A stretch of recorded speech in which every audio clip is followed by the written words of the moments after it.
nails are common. But have you ever seen gold rusting? Gold never rusts, because unlike iron, it does not react with atmospheric oxygen. This is because chemical reactivity varies across metals.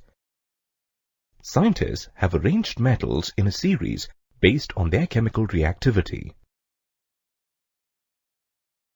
In this lesson, you will learn about the arrangement of metals in an activity series based on their reactive properties. You will also learn how the positions of metals in an activity series impact the process of extraction from their respective ores. You will learn in particular about the extraction of aluminium from its ores. At the end of this lesson, you will be able to illustrate through an experiment the differences in reactivity of metals, analyze activity series of metals, describe various techniques for the extraction of metals, illustrate the process of reduction with examples, describe the process of extraction of metals by electrolysis, analyze the position of aluminium in the activity series, describe the process of extraction of aluminium from bauxite, and list the uses of aluminium. You can observe the differences in reactivity of various metals through an experiment. Take samples of 4 metals: sodium, magnesium, calcium, and copper in different test tubes. Add 2 ml of dilute hydrochloric acid or sulfuric acid to each of these samples. The reaction of the acid with the metal will yield a salt and hydrogen gas in each test tube. However, you will notice that the rate at which the gas is liberated in each test tube is different. For instance, adding 2 ml of dilute hydrochloric acid to sodium results in a vigorous liberation of hydrogen gas. If you hold a burning splinter over the mouth of the test tube, the flame is extinguished with a pop sound. Similarly, the addition of dilute hydrochloric acid to magnesium in the second test tube liberates hydrogen. However, the rate at which hydrogen is liberated in this case is lower than that observed in sodium. The rate of liberation of hydrogen reduces further in the reaction with calcium, while copper does not react with hydrochloric acid at all. The variation in the rate of liberation of hydrogen indicates that the metals differ in their reactivity. To predict the reactions of given metals with other elements, scientists developed a system where metals were arranged in decreasing order of their reactivity. This arrangement of metals is called the activity series of metals. Thus, in this series, the most reactive elements are at the top and the least reactive elements are at the bottom.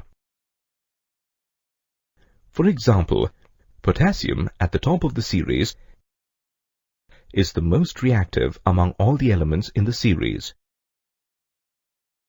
For any 2 metals in the series, the metal placed higher in the series can displace the other metal from its salt solution. For example, zinc displaces copper from copper sulfate solution to form zinc sulfate. As you move down the series, oxides of highly reactive metals like magnesium and aluminium are not reduced easily either by hydrogen, carbon, or carbon monoxide. This is because the ionic forms of magnesium and aluminium are more stable than their atoms.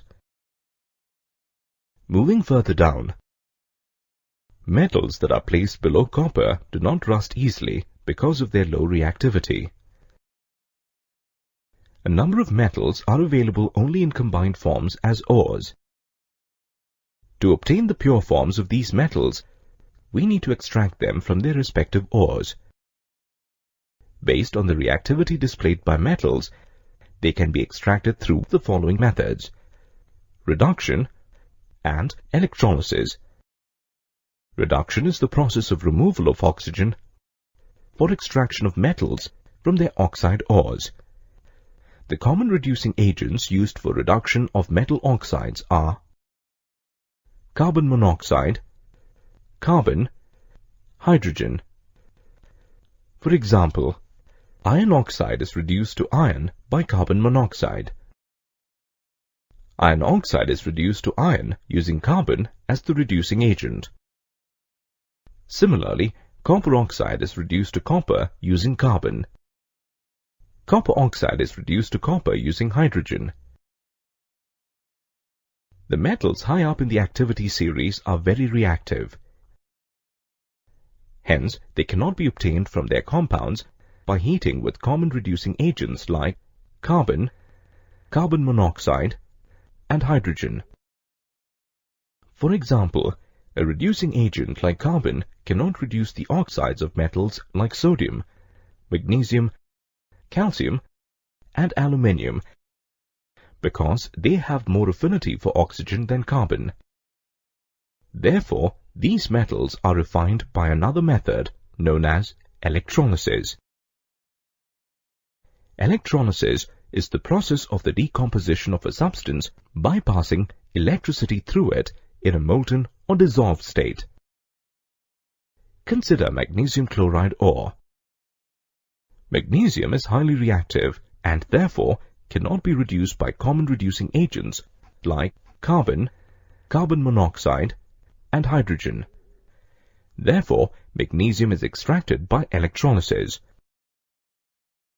Electrolysis of fused magnesium chloride gives magnesium at cathode and chlorine at anode.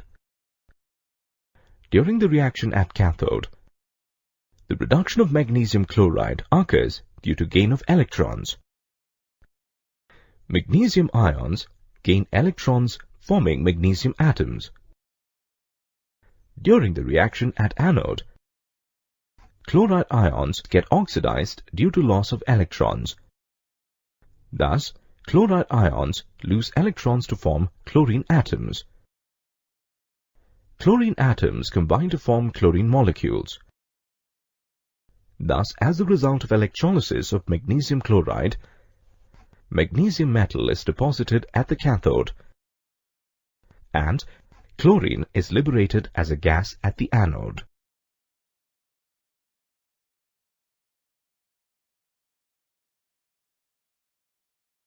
Let's now take up aluminium, a well-known metal in the activity series, and analyze its properties as well as the method for its extraction. Aluminium is a highly electropositive element and so forms positive ions. Therefore, it is placed towards the top and below magnesium in the activity series. It is not viable to use carbon reduction as a method for extraction of aluminium because the metal needs to be heated to very high temperatures in this method. Therefore, aluminium is extracted from its ores using electrolysis. Important ores of aluminium are bauxite, represented by the formula Al2O3 2H2O, corundum, represented by the formula Al2O3, and cryolite with the formula Na3AlF6. Bauxite is the principal ore of aluminium. The extraction of aluminium from bauxite involves 3 steps.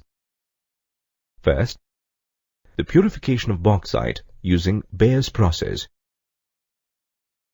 Next, the electrolytic reduction of anhydrous Al2O3 by Hall and Herold's process. The last step is the purification of impure aluminium by Hope's process. The first step in the extraction of aluminium is the purification of bauxite through a process called Bayer's process.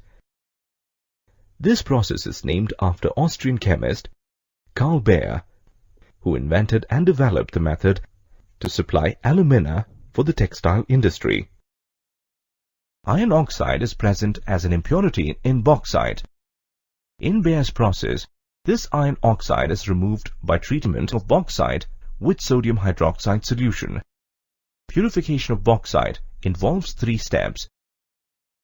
In the first step, aluminium oxide is allowed to react with sodium hydroxide to form sodium meta-aluminate. In the second step, sodium meta-aluminate is diluted with water to form aluminium hydroxide. In the third step, aluminium hydroxide is heated strongly to form aluminium oxide. The second step in the extraction of aluminium is the electrolytic reduction of alumina, obtained using Bayer's process. This is done through Hall and Herold's process. Hall and Herold developed the process independently. The electrolytic cell used in this process has the following components: an iron tank lined on the inside with carbon, which acts as the cathode, a series of carbon rods that act as the anode, alumina Al2O3 as the electrolyte. Fluorspar and cryolite are mixed with the electrolyte to increase its electrical conductivity and decrease the fusion temperature. In the electrolytic process, electricity is passed through the electrolytic cell. Sodium, aluminium, and calcium ions migrate towards cathode. The aluminium ions discharged at the cathode sink to the bottom of the tank and are periodically tapped off. The oxide ions lose electrons and form oxygen atoms at the anode. The oxygen atoms combine and form oxygen molecules. The metal obtained after Hall and Herold's process is about 98% pure. This needs to be purified further. The third step is purification of the electrolyzed output from Hall and Herold's process. This is done by using a cell developed by Hope. Therefore, the process is called Hoop's process. Hoop's cell consists of an iron tank lined at the base with carbon, 3 layers of molten aluminium with different densities to prevent their mixing. The upper layer of the electrolyte cell consists of pure molten aluminium with a series of carbon rods that serve as the cathode. The middle layer, or the electrolyte layer, consists of a molten mixture of sodium, barium, and aluminium fluorides. The third layer is the bottom layer. Along with the carbon lining, it acts as the anode for the electrolytic cell. The bottom layer contains impure molten aluminium obtained from Hall and Herold's process. Using this cell, aluminium is purified in 4 steps. Electricity is passed through Hoop's cell.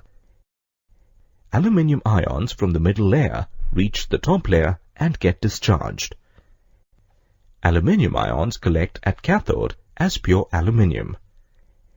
At the same time, an equal amount of aluminium from the bottom layer, that is, the anode layer, moves to the middle layer. In this process, 99.98% pure aluminium is obtained. Aluminium is used in a wide range of products, from chocolate wrappers to sophisticated aeroplanes. Let's take a look at some of its common uses. Aluminium is widely used in the manufacture of automobile components because of its strength and relatively lighter weight. In the construction process due to its high tensile strength. In the manufacture of electric wires due to its high conductivity. For the packing of medicines and pharmaceutical products due to its malleable nature. In the manufacture of soft drink cans and espresso coffee makers because it does not rust and is relatively less toxic in nature. In the manufacture of kitchen utensils because aluminium is a good conductor of heat.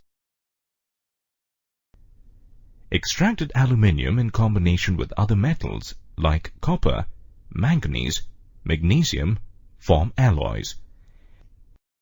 An alloy is a homogeneous mixture of solid solution of two or more metals or metals with non-metals. Duralumin is a light and tensile alloy of aluminium. Duralumin is composed of 95% of aluminium, 4% of copper, 0.5% of manganese, and 0.5% of magnesium. Let us look at some of the common uses of duralumin. Duralumin is widely used in the aircraft industry. This is because of its lightness and other desirable physical properties. It is also used in making pressure cookers to withstand high temperatures. Magnesium is an alloy of aluminium and magnesium. Although weak and soft in elemental state, magnesium combines with aluminium to produce some alloys that are useful in engineering materials.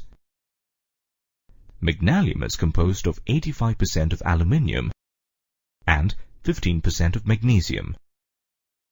Magnesium is used in the making of balances because of its high structural strength and resistance to corrosion. It is also used in the making of optical instruments like cameras and microscopes due to its light weight and resistant to corrosion.